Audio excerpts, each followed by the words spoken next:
Hi everyone, I'm Ginger Balch from In Sheep's Clothing Yarn Shop, welcoming you to another episode of Focus on Fiber. So I want to tell you how excited I was to meet our very talented guest, Judy Weingarden. She was wearing this absolutely stunning beaded jewelry and I just couldn't take my eyes or hands off of it. Well, so I just knew that I had to share her with you.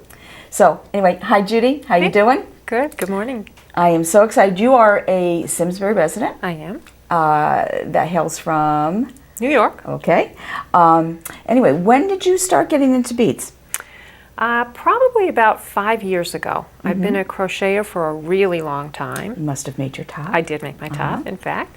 And then I started crocheting, started combining crocheting and beads. Okay. And one day somebody told me about a bead shop in Avon, and I started taking classes there, and the rest, as they say, is history. So now do you do like a lot of your own designs? I do my own designs, and I work on other people's designs as well. I like to do designs from magazines, things that I see online. I have a library that's just ridiculous. It's as bad as my crochet library. Okay. I know when I've been like to the bookstore and things, I see all kinds of beading magazines. Absolutely. And there's just gorgeous pieces on there. And like I said, when I saw you, I mean, you just are bathed in beautiful beaded pieces. My arms are usually covered. I tried to limit it for today so as not to be too distracting. Now do you have a particular, I'm sure there's all different, I don't know very much at all about beads, actually probably nothing. So I'm sure there's different styles of beading. I know today you're planning on doing... Today we're going to talk about peyote stitch, which is a form of off-loom beading. A lot of people grew up, maybe you went to camp and you did that beading on a loom back and forth. And this is a similar type effect, but without the loom. Without the loom. Okay, so what we're going to use today is actually fishing line, fire line. That's what this is. You know, you walk in the big box stores, or you go into a fishing store and you see this. That's what they use. That's what they use. And it's very sturdy, it's very strong, it's multiple strands twisted, actually fused together. And it's very, very strong material. Comes in different weights. People have their preferences. I like an 8-pound, and it works very, very well, very nicely. And so it means that your beaded pieces are not going to break apart easily. And in fact, you use scissors to cut them, but the scissors that you use to cut them are going to get dulled over time. Okay. So when we start our beading, we have to obviously thread our needle, like any other beaded project. We actually use a pair of pliers to depress the end of our fire line, so we flatten it to make it easier to go through the needle. So, you know, tools that you need for beading that you don't think about. Peyote stitch, which is what we're focusing on today, is a stitch that, as I say, a lot of people learn very early on. And one of the reasons that it's very useful is because it can be made not only flat, but also into a tubular shape. So I'll show you a little bit later how to zip it up. But for example, this piece all the way on the end, which I'm not sure I can reach, that one that slipped off. It's really beautiful. Which almost looks like a quilt. That's exactly what it reminds me of. So this is made of multiple triangles. I think there's 30 triangles in all. And this little edging here, that's where those triangles were zipped up. And this is actually a combination of two different stitches. It's a combination of peyote and herringbone stitch. The herringbone stitch allowed us to turn the corners. And once we do that, we can then zip up those individual triangles, and so we can make those rounded shapes by joining the triangles together. So it's kind of like sewing a patchwork? Exactly, exactly the same. So that's one of the advantages of peyote, is that it allows you to create different shapes. If we joined it together, we could actually zip up something and make a circle out of it. So we could join the band and make a circle. It has quite a lot of dimension to it. It has a huge amount of dimension to it, And one of the reasons that it's as soft and flexible as it is, so for example, if you check out those, they really feel almost like fabric. It's very drapey. Very drapey. Now the reason that that's so drapey is because that's made from special seed beads called Delica beads. They're made by the Miyuki company. And that's the reason I've got this paper towel roll here. So those are called cylindrical beads. So if you take a paper towel roll and actually slice it like this, you get these slices, okay? And that's how these beads are made. They're actually slices of a roll. Okay, they're called cylinder beads. And they're a little bit different than other seed beads, which are round. And because of the fact that they're cylinders like that, they fit together very precisely. And that gives you that sort of drape. Got it. And when you're doing that kind of bead weaving work, those are the kind of beads that you want to use. Okay, so that would be something different than like this one? That would be something These are a different little than more, that one. These are more rounded. Okay, you now can you see the still, difference. you really can. It's still soft, it's still drapey, but not the same as this. Right, right. Okay. Okay. All right, and then this one here is the same. Correct. Just a little different. Correct. I wish you could feel this. It's just amazing. Right? It really feels like a piece of fabric, Yeah, doesn't it? yeah. Unbelievable. And so shiny. That's Yeah. some of those beads. Yeah. Now those are beads made by the Miyuki company. Uh-huh. Miyuki is one of the foremost bead manufacturers. Miyuki, Toho, and Matsuno are the three big bead manufacturers in Japan. Okay. Miyuki makes the Delica beads. These two patterns were designed by Elisa Terpstra from the Netherlands. Okay. Her shop is called the Beady Little Eye. And isn't that cute? Okay. Yeah, isn't that cute? They almost look like little Persian rugs. I know. They're so beautiful. And there is computer software that you can use to generate those patterns. Isn't that just fantastic? Oh, it feels so wonderful. Right? Yeah, I mean, it's great. you love them. Yeah. And the patterns I did bring to show you because it's so interesting to see how this is generated. So you get not only the picture, but then you get also, and this is of course all scribbled on because I really did use this. So you get a chart that shows you the colors, which you can obviously change. And then you get this line by line chart. Yeah. And this is how you work. This pattern is line by line. Kind of like knitting. You have your color chart all, Exactly. all arranged. Exactly. And this pattern also will generate for you text. So again, exactly like knitting, you can use, or like a chart for crocheting. You can work off the chart, you can work off the text. Right. Okay. This particular piece of software will also tell you exactly how many beads you need. So it's really very, very interesting. I almost got a little scared when I went to go put this on my wrist, and then I went to go take it off, and I'm like, it's sticking. I can't get it off. It's magnetic. That's very cool. It's magnetic. I like right. It's that. a slide clasp, but it's also magnetic. Ah, okay. So it helps you from losing. We don't want to beauty. lose those. No, we don't want to not lose at all. those. That's right. Not at all. Now, these are really interesting because you get this ruffled effect. Yeah. And that we get that by changing the size of the beads. Oh, okay. So just by going down from a size 8/0 seed bead to an 11/0 seed bead to a 15/0 seed bead, it draws the beads in. Okay. So with seed beads, the larger the number, the smaller the bead. So an 8/0 seed bead is a larger seed bead than a 15/0 seed bead. Which makes my head hurt. Okay. I know, right? It's especially when you start and like, say what? So an 8/0 seed bead, you get approximately 9 beads per inch. An 11/0 seed bead, you get about 15 per inch. A 15/0 seed bead, you get about 22 or 23 per inch. Okay. Yeah, go ahead. I know. There are charts. You can look it up. You don't have to remember stuff like that. But so what happens with this bracelet is as you get to this point where you want to make the little triangle, you switch the size of the beads that you're using, and then again switch down, and it creates this beautiful ruffled effect. I could start thinking about knitting patterns, how we could do that. Right? Isn't that fun? Yes, This is a pattern by Pat Reisner. I took a class with her. That was really fun. Very different. This is one that I did just freestyle. A friend of mine gave me some beautiful, very old beads that had belonged to her mother.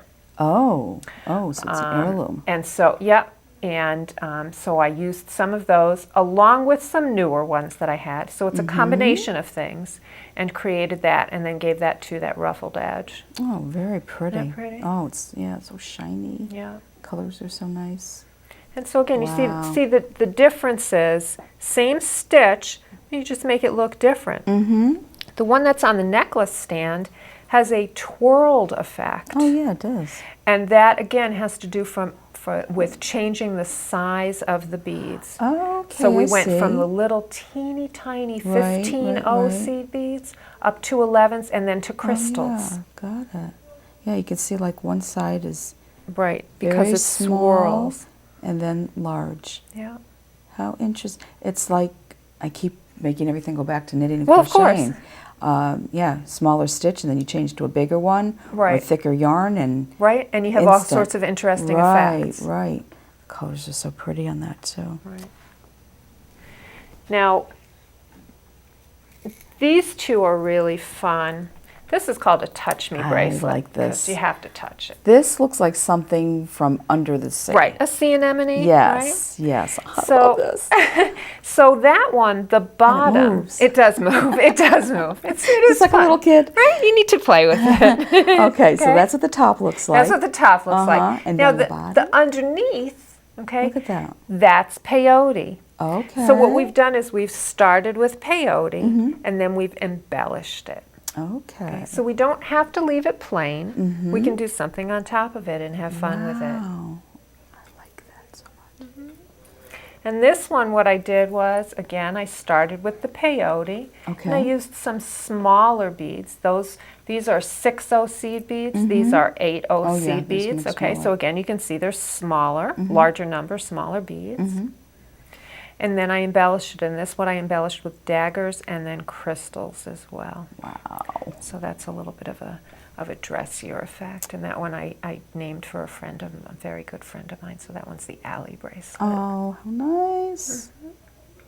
These beads are these are amazing. I just Right? can't get over these. Yeah, they're just And these are the same type of, correct. okay. Right, but different Wow. kinds of finishes have been applied. Right. This and is a so little you get- more flat finish. correct, a matte finish, right? Okay, uh-huh. Right. Wow. And remember that other than the crystals, these are all glass. Okay. Okay, so all of these beads that you're looking at, they're all glass. They start with glass tubes. That's what these are. I mean, it's very hard to fathom that what you're looking at here is all glass. I mean, it blows the mind. And I'll tell you, if you have a tray of seed beads and you drop them on the floor, a lot of them are going to break. Oh. And then you've got little teeny tiny pieces of broken glass all Now, over how do the they place. hold up when you're wearing them? They hold You up just have to be great. careful that you just don't be. Right. I mean, Smashing smash you. it against the Right. wall, things will break. Right, But other than right. that, they hold up very well. And again, that's the reason we're using Fireline as opposed to sewing thread, for example. Fireline, being a fishing line, is really sturdy. Oh, right. This might maybe cut the thread too. It can. Now, the beads, if they're not finished well, they can cut through the line. Okay. You get more worried about the edge of a crystal cutting through the line as opposed to a seed bead. The seed beads usually have a reasonably smooth finish on them. Occasionally you get one that doesn't.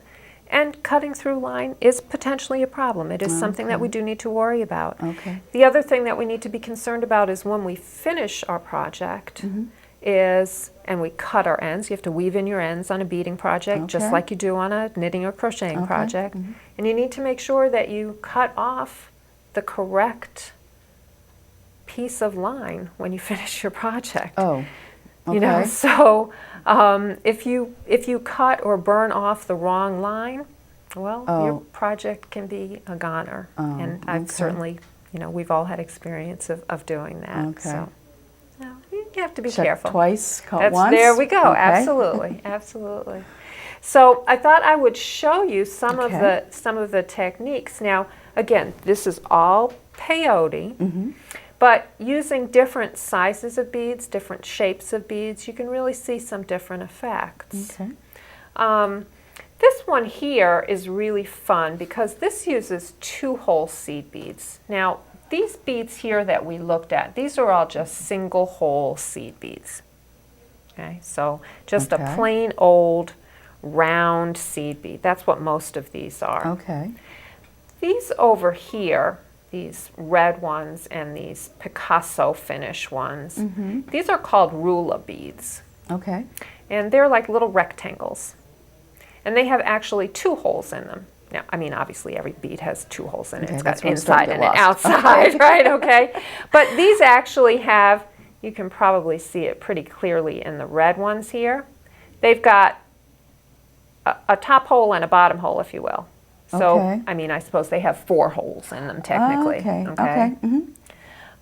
And so if you do peyote stitch with these beads, okay, it's really easy because when we do peyote, we're always looking to travel through the up bead.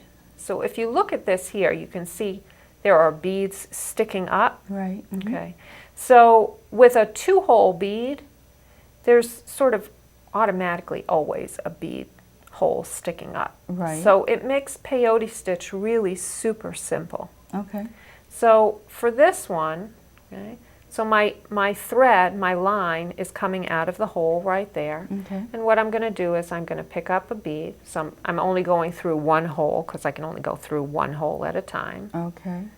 And then I'm going to go through the next hole. So this one you're basically going sideways rather than going through the center longwise. Well, I'm building the project lengthwise, Right. if you will. Okay, so I'm going across the bracelet. So here will be one end, and then I'm going this way. Okay, and then again, pick up another bead and go through. And I like this little mat. Yeah, I think it serves a purpose. It's really important to have a bead mat when you're working. I don't know exactly what this material is. It's sort of like a velour. It's sort of like it's fuzzy, exactly. And otherwise your beads roll all over the place. Right, everything's... and you really have to have something to work on because, otherwise the beads have a tendency to travel. And then we pull it through. And when we get to the end of the row, okay, so now you can see there's a space right here. Right. And I need to fill in that space. So I'm going to turn it around. Ah, you turn it around. Okay. And then I'm going to grab another bead. Now, I'm just going freestyle here. Okay, you can see I put in a little row of red ones in the middle there. I put a couple of rows of red there. I'll take another red. Why not? It's easier to see the holes in the red ones. And then I'm going to go now through here. So it's just, this is just like putting bricks in. When I started this one, I had to put in some seed beads at the bottom because if I lay these beads down next to each other, there'd be spaces in the first row. Oh, okay, that makes sense. So I filled those spaces in with some seed beads at the bottom. Okay.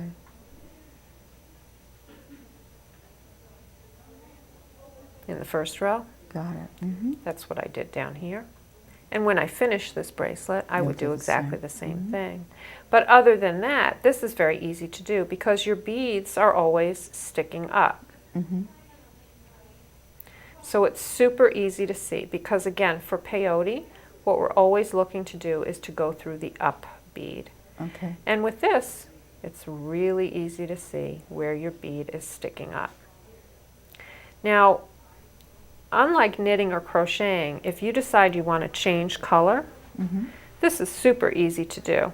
You can change color anywhere, anytime, middle of the row, end of the row, in between. There's no need to worry about what you do with threads. So now here I am at the end of the row. Okay. And so what I need to do is now I'm going to go through the second hole of this bead because now I need to turn around and go back in the other direction. Okay. And this bead is just kind of flopping here loose.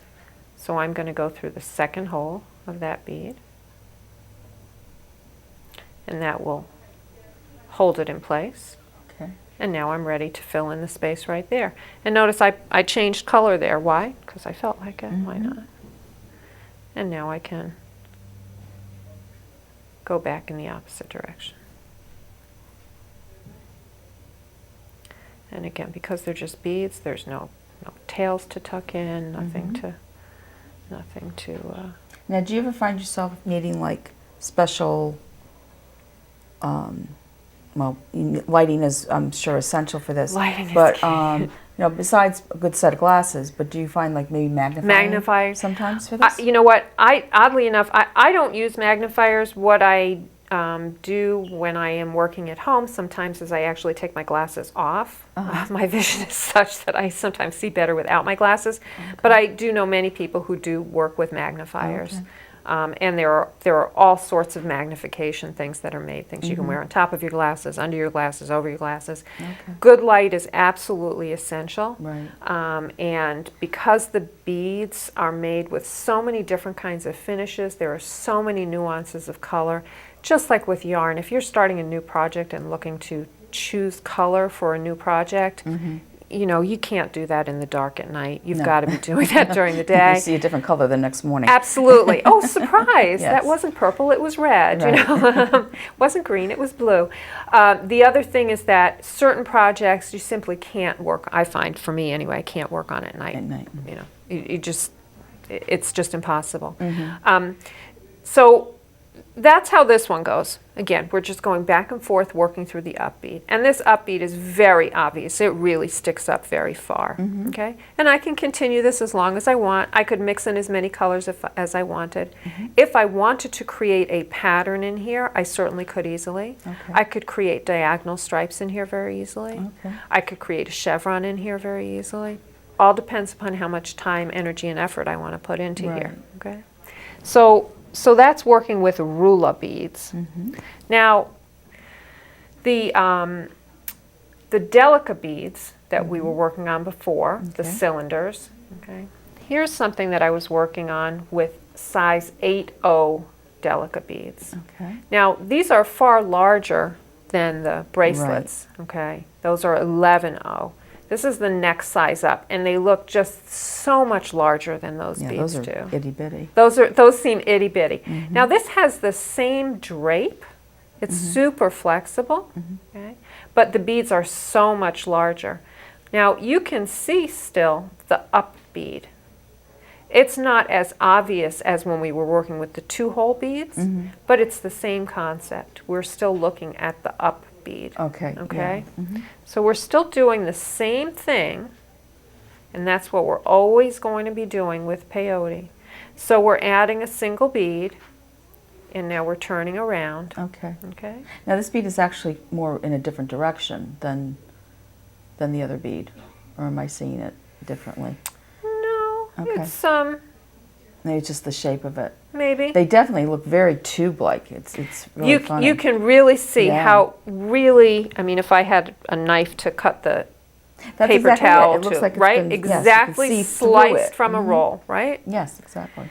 And it's really, I mean, that's the best way to describe to somebody exactly what it looks like. It's just precisely cut from a roll. And I'm going to show you in a few minutes some other seed beads that are round seed beads, and you'll really be able to see the difference. And it's really quite striking. Now what we're doing here is called even count peyote. So with even count peyote, we have an even number of stitches, an even number of beads rather, in each row. And so what happens is that when we get to the end of the row, we can simply turn around and keep doing the next row. Okay?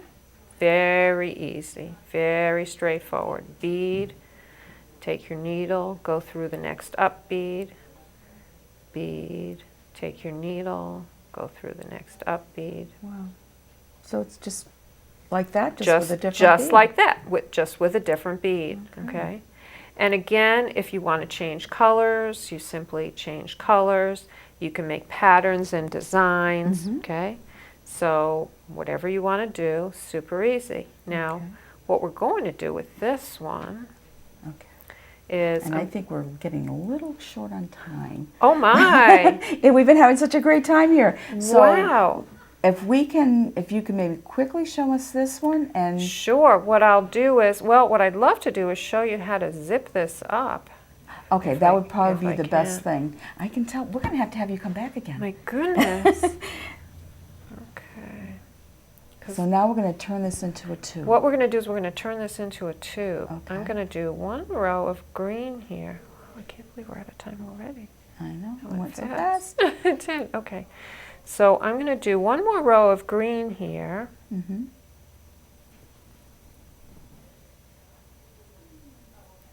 And then what we're going to do is we're going to close this up and join it into a circle or tube. Okay.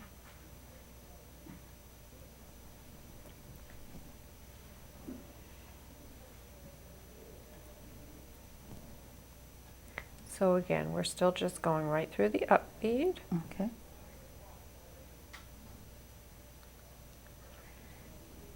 Now what we're going to do is we're going to Oh, they're going to interlace? go around, and I'm going to go through one bead on this side Got it. and one bead. It's kind of like mattress stitch for you. Exactly, exactly. Okay. Here we go. And I love how everything relates back to... back, you know, the crafts are really all the same. They're really all the same. So we're going to start on this side and go on this side. And if you can see that. And then again, we're going to pick up the up bead on this side and the up bead on this side and pull them tight. Okay. And look how they're joining together. Definitely starting And to the join up bead on together. this side and the up Excellent. bead on this side. And if only when you were doing mattress stitch it was that obvious Right. where I all know, your sometimes pieces it were, isn't. right? Well, we have to call it a day today, but I want to thank you so much. Thank you. I want to thank you for spending time today with me and my guest, Judy Weingarden. And I want you to be sure to check out the website and to check out Judy's beading classes. And as always, don't forget, it's always important to have a focus on fiber. See you the next time.